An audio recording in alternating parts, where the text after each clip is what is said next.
கோவக்காய் ஃப்ரை. சாதாரண கொஞ்சம் டிஃப்ரெண்ட்டாக இருக்கும். சாதாரணமாக நம்ம வந்து மிளகாத்தூள், உப்பு, கடுகு தாளிச்சு கொட்டி போட்டு கோவக்காயை நல்லா ஃப்ரை பண்ணுவோம். இது வந்து கொஞ்சம் டிஃப்ரெண்ட்டு. இப்போ வந்து இதுக்கு வேணுங்கிறதுலாம் வந்து கோவக்காய் 1/4 கிலோ. நம்ம நீளமாக வேணால் நறுக்கிக்கலாம், இல்லை நீளமாக இருக்கலாம், இல்லை இது மாதிரி ரவுண்டாக நறுக்கலாம். இது கொஞ்சம் எண்ணெய் குறைச்சலாக பிடிக்கும்ன்றதுனால நான் அது மாதிரி ரவுண்டாக நறுக்கியிருக்கேன். நறுக்கி அதை வந்து கொஞ்சம் உப்பு மஞ்சப்பொடி போட்டு வெந்நீரில் ஒரு கொஞ்சம் குழகுழன்னு வேகக்கூடாது, கீழே வைக்காது எண்ணெய் ஆகும். ஓகே சொல்லு.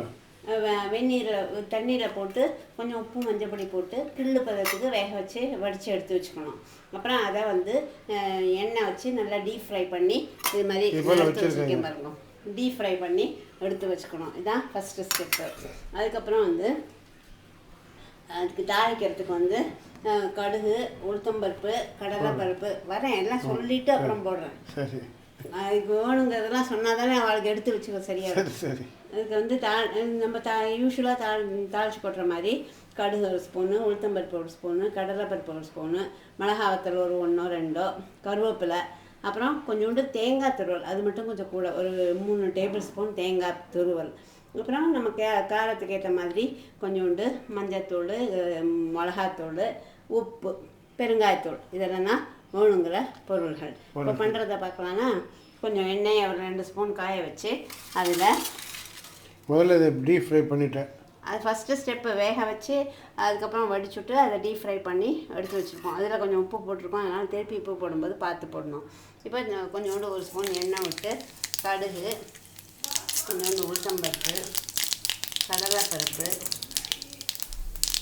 பெருங்காயம், அப்புறம் கருவேப்பிலை. பெருங்காயம் போடல.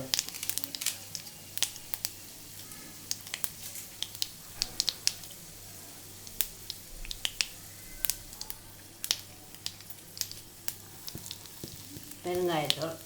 அப்புறம் இது வெடித்தோடனே கருவேப்பிலையா வெடித்து கொஞ்சம் செவக்கும் இல்லையா, அதில் கருவேப்பிலை போட்டால் அது செவக்காது, அது ஈரமாயிடும். அதனால் இதை வறுத்துட்டு கொஞ்சம் வறுக்கட்டும். செவந்தோடனே கருவேப்பிலை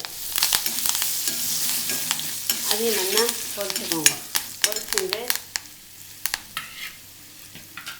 அதில் தேங்காய் துருவல் தேங்காய் துருவலையும் போட்டு வெறும் பச்சை தேங்காய் துருவல் தேங்காவை போட்டு அதில் வறுக்கிறோமே. இல்லை இப்போ போட்டது வெறும் பச்சை. ஆமாம், பச்சை தான் இருக்கும் தேங்காய் துருவல்லாம். ஓகே. அதை வந்து வறுக்கணும். கொஞ்சம் எண்ணெய் போடலைன்னா விட்டுக்குங்க. நான் தூண்டு விட்டுருக்கேன், அதனால் போடல, தீயக்கூடாது இல்லையா, அதனால் கொஞ்சோண்டு எண்ணெய் விட்டு இதை சேஃபாக வறுத்துக்கோங்க.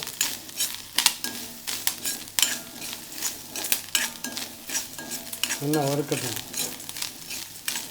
சீக்கிரம் வறுந்துடும். இதை வந்துட்டு இன்னும் கொஞ்சம்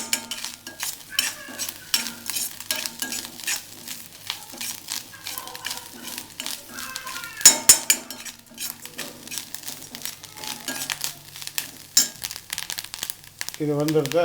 இன்னும் கொஞ்சம் வறுக்கணும். அப்படி ஒட்டாமல் வரும் சேஃபாக.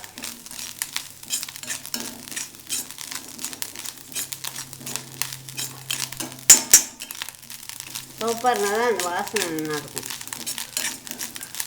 சேஃபாக வந்துருச்சா?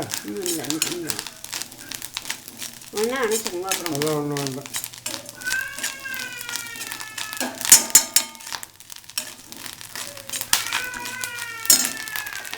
சரி, நல்லா சேஃபாக எடுத்து போடுங்க.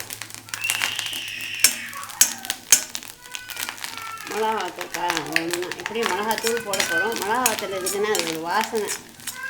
ஒரே ஒரு மிளகா வத்தல் போட்டேன், அதையும் இதில் போட்டேன். இப்போ எண்ணெய் பொரியல் தெரியுறதா, அப்படியே எண்ணெய் பொங்கிட்டு வருது பாருங்க, அதில் ஒட்டாமல். ஆமாம். இப்போ நம்ம வறுத்து வச்சுருக்கோம் இல்லையா, இப்போ நல்லா சிவப்பாக எடுத்துக்கிறதுல வறுத்து வச்சுருக்கிற கோவக்காயும் அதில் போட்டு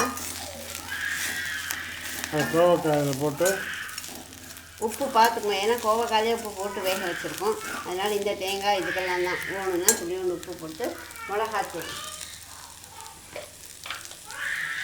மிளகாத்தூள்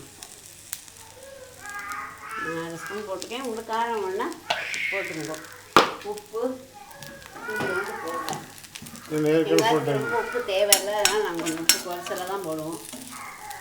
அவ்வளோதான் போட்டு ஃப்ரை பண்ணி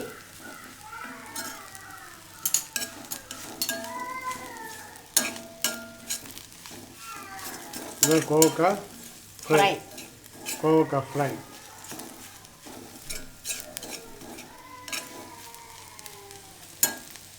உங்களுக்கு இன்னும் முறை ஆனோன்னா கொஞ்சம் நேரம் வச்சுக்கோங்க. ஏற்கனவே ஃப்ரை பண்ணது தான், அது ஆறி போய் கொஞ்சம் நமத்திருக்கோன்ட்டு கொஞ்சம் இதில் போட்டு ஃப்ரை பண்ணி எடுத்துடணும். இதுதான் கோவக்காய் ஃப்ரை.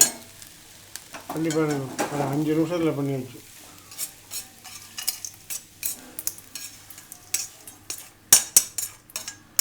கோவக்காய் ஃப்ரை ரெடி இல்லையா? இதுதான் கோவக்காய் ஃப்ரை. பண்ணி பாருங்கள்.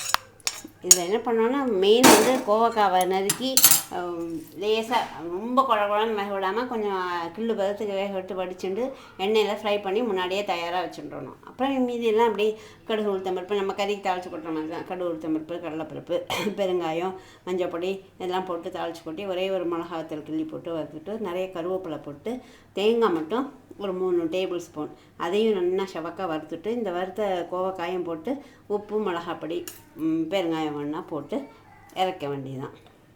இதுதான் கோவக்காய் ஃப்ரை. ரெடி. பண்ணி பாருங்கள்.